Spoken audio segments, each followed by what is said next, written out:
r/AskReddit, what are gonna be the real consequences of COVID, like in 20 years? Hopefully we will be better prepared for the next inevitable pandemic.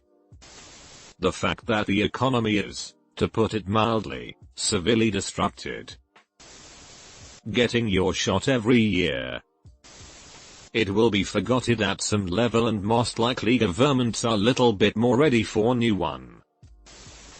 More jobs will become remote as employers realize it's more efficient. The kids of today will be paying financially for this. 20-year-olds rolling their eyes when their parents talk about COVID-19. The fall of the CCP. Wealth disparity between the rich and poor will increase greatly. Social safety net benefits for the poor will be reduced greatly. Wages for the middle and lower class will fall significantly. Outsourcing will increase significantly. Most people will have to defer retirement by many years. The leaders responsible for their botched handling of this crisis, and those who had taken advantage of it to garner money in corrupt means, will get away scot-free, and the general public will be the ones to pay the price. The CCP will come out of this more in control than ever in their own country. Not nearly enough will be done to prevent the next pandemic.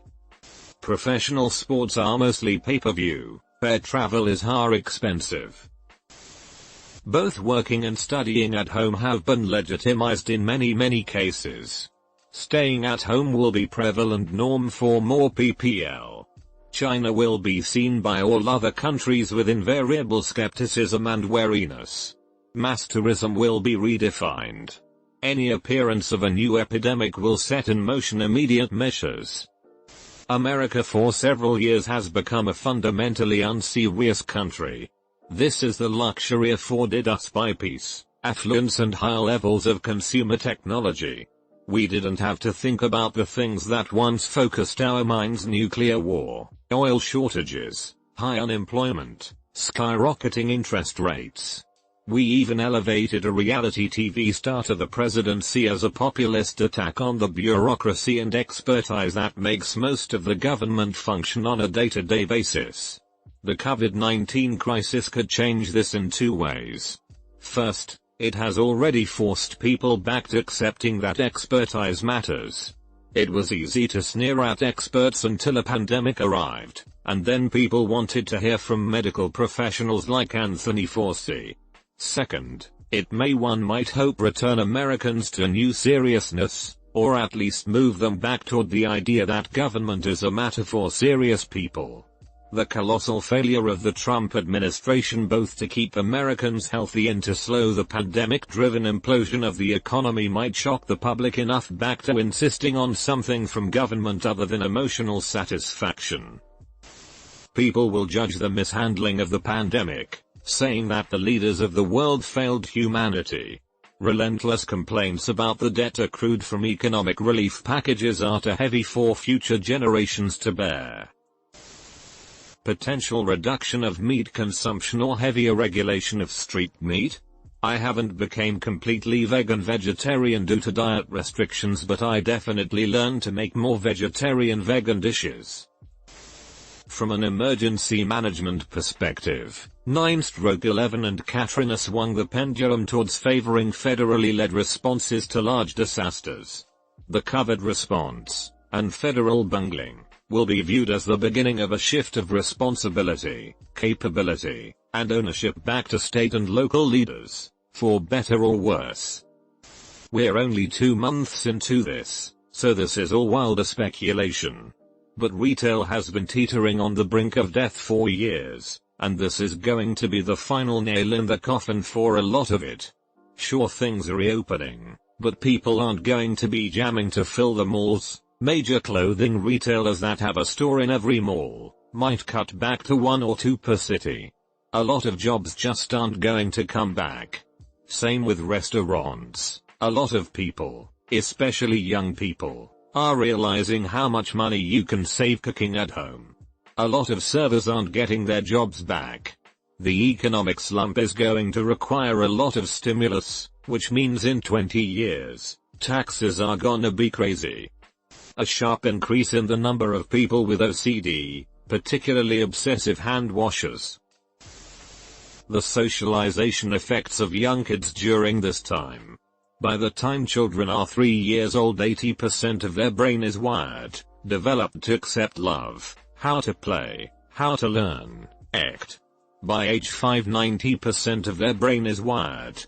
All the children who are missing out on a year or more of socialization could have unknown consequences. Strong family ties where they are afraid to leave home, a harder time making new friends, difficulty socializing, depression or other mental health issues later on in life. I know people think that keeping their 2 or 3-year-old home, even elementary kids, isn't a big deal, but having this time where they are kept inside, and only seeing their parents and siblings is going to affect them in unknown ways 20, 30, 40 years down the road. Kids who are just starting school this year will have a completely different experience for the rest of the school life. There have been studies about the first few foundation years of school being a clear predictor for the rest of your learning life. No idea what will be different, just that these kids are not going to be like any other cohort of students. I hope animal abuse in Chinese markets stops RLY. Another act similar to the Patriot Act. Toilet paper, sanitizer, and other medical equipment becomes the strongest currency in the world. 1 MD, medical, equals $0.0019 US. Another pandemic in 10 years. I'm guessing another baby boom might happen after the quarantine, so I guess we'll have another boomer generation. Gonna use the opportunity to say okay boomer to teens and young adults by then lol. The hatred against Chinese, I think. The amount of power local governments have gotten away with exercising with no consequence will set a precedent that will see enormous polarization in America's politics to a frightening level. It may take a while before bars and nightclubs regain their old spark. It's unfortunate considering I finally had the courage to go to a nightclub before all this happened. I also miss having a pint of Guinness while watching a football game at my local pub. When I'm an old man, handshaking will probably be seen as a quaint traditional greeting that only old men who know each other closely will do. My worry is that more jobs might be pushed abroad to cheaper countries when employers realize jobs can be done remotely. I'm wondering if more people will move to the burbs. I've always loved my neighborhood in spite of having very little say and a tiny yard, but lately I've wished that we lived somewhere with a bigger yard, with trees, a driveway with a basketball hoop, room for home offices, etc. Especially if telecommuting becomes more common or if kids can't go back to school in the fall. Not so much a consequence but more of a benefit. Now that the world has been dependent on an internet structure that couldn't cope with the load for the past few months, I expect some major boosts to internet service and speeds. I work on a covered ICU as a nurse. When our patients get discharged from the ICU, many of them will have lasting if not permanent conditions from this disease. It's really too early to tell how many survivors will have disabilities and how many will recover 100%. Simply being laid out on a ventilator for 20-30 days takes a while to recoup from. Should one suffer strokes, renal damage or impaired lung function, those conditions can follow them for the rest of their possibly shortened lifespan. Having a large number of people suddenly disabled and without employment-tied health insurance in falling economy is going to perhaps be a problem. Companies will start saving money for emergency funds. Then new management will take over and spend all the money meant for emergencies on frivolous s. An emergency will happen and the employees will suffer again. Hopefully it'll encourage people to be more hygienic. One thing I think would need to change is the standard of toilets, bathrooms in bars and pubs. The amount of pubs I've been to where the sinks aren't working or they don't have soap was always a bit inconvenient. But now I think they might be forced to improve it. Some places might need a fairly large-scale renovation to improve their sanitary quality and that isn't exactly ideal. seeing as they would be struggling for money once they are allowed to reopen. I'm hoping it just becomes another virus that has been cured though, rather than something that causes issues long term, 5-10 plus years. I wonder how colleges, universities will be impacted. My college moved all its classes for the next 3 semesters online, and the first question that was asked was, will you be reducing tuition?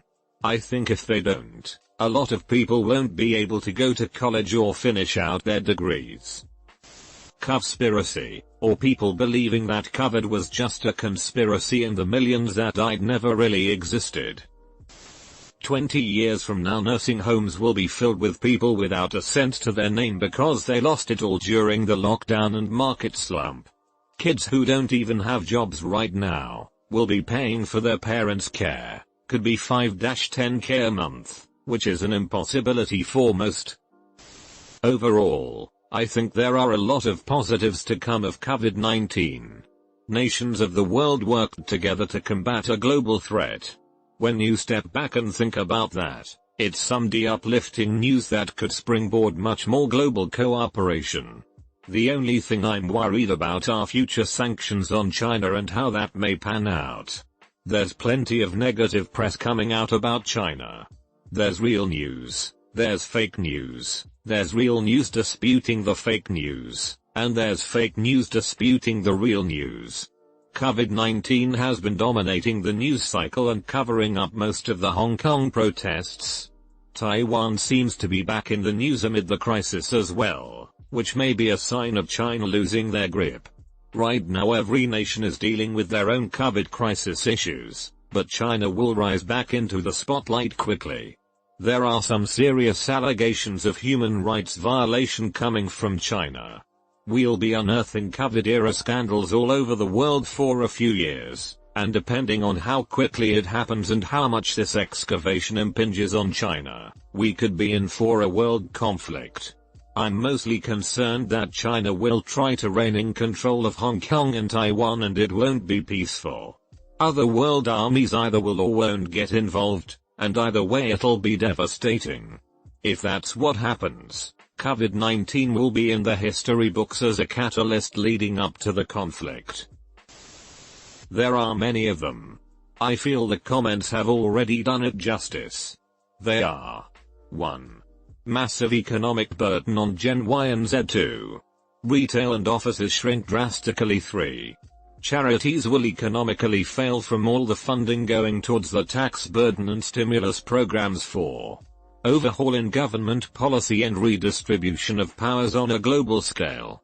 I'm talking multiple impeachments, or whatever they are called in your country, new permanent government programs. In the USA, state and local governments will be given many powers. 5. This is the first vaccine being created for the whole globe since the anti-vaccine movement has ballooned. Their movement will make it or break when it comes out. 6. Introverts will finally be understood and gaming will become an acceptable activity. It's hard to predict, especially because there are 200 countries in the world which will have difficult experiences. I don't think there will be a quarantine baby boom. If anything, the opposite. Unemployment doesn't do wonders for the S-drive, and it certainly doesn't make people want to plan families. It's more likely that this will create a baby bust.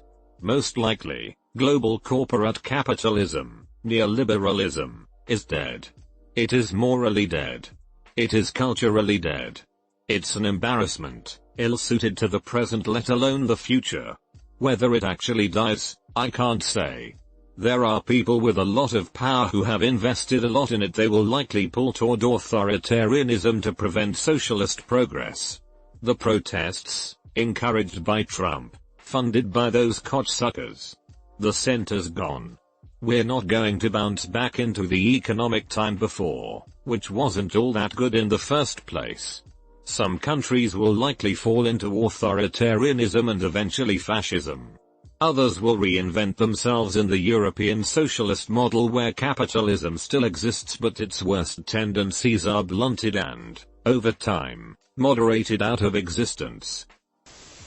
There will be a severe change in which countries are wealthy and which are not. Countries that are shutting down will be at a severe disadvantage to countries that don't. The countries that aren't shutting down are suffering nevertheless, but they aren't suffering as severely as they have more customers than the businesses in shutdown countries. When quarantine eventually ends, the shutdown countries will spend years recovering. The countries that don't will recover much faster and can start growing much faster before the countries that have shut down. There is a high probability that the US no longer be the economic powerhouse it is. TBH, humans are such creatures of habit, so we'll inevitably go back to our old ways of not washing hands, going to crowded areas while sick, go on cruise ships, etc. Economically we'll change, but for the most part we'll go back to our carelessness much sooner than 20 years.